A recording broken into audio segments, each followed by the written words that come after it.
Γεια χαρά! Σήμερα θα μιλήσουμε για τις μεταβλητές στο Power Automate Desktop και πώς μπορούν να μας βοηθήσουν να κάνουμε τις ροές μας πιο εύκολες και πρακτικές.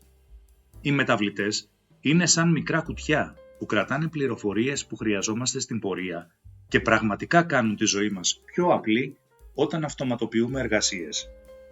Τι είναι όμως οι μεταβλητές?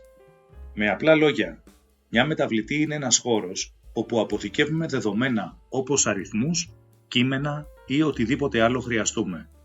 Σκεφτείτε το σαν να κολλάτε μια ετικέτα σε ένα κουτί για να βρίσκετε εύκολα το περιεχόμενό του όποτε το χρειαστείτε στη ροή σας.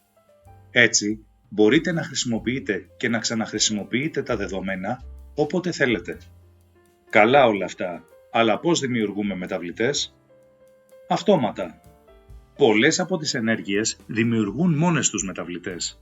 Για παράδειγμα, όταν ανοίγετε ένα αρχείο, το πρόγραμμα κρατάει το περιεχόμενο σε μια νέα μεταβλητή χωρίς να κάνετε τίποτα. Παράδειγμα, επιλέγουμε το action Read Text from File από το Actions pane και το κάνουμε drag and drop στο Workspace του Flow Designer.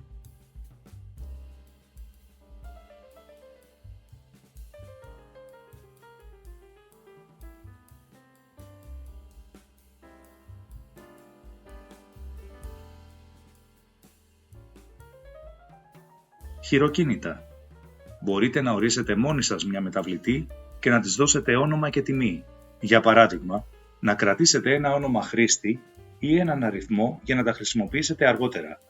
Παράδειγμα, επιλέγουμε το action Set Variable από το Actions pane και το κάνουμε drag and drop στο Workspace του Flow Designer.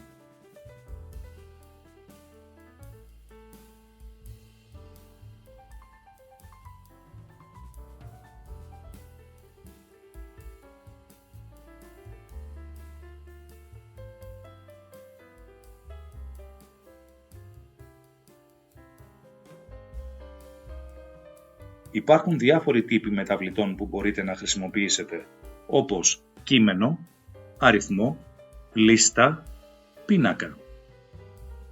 Διαλέγετε το τύπο που σας ταιριάζει, ανάλογα με τη δουλειά που θέλετε να κάνετε και τις πληροφορίες που θέλετε να κρατήσετε. Οι μεταβλητές σας βοηθούν να περάσετε δεδομένα από το ένα σημείο της ροής στο άλλο, να κάνετε υπολογισμούς ή να κρατάτε προσωρινά αποτελέσματα. Με λίγα λόγια, σας δίνουν περισσότερη ελευθερία και ευελιξία σε ό,τι θέλετε να αυτοματοποιήσετε. Συμπέρασμα.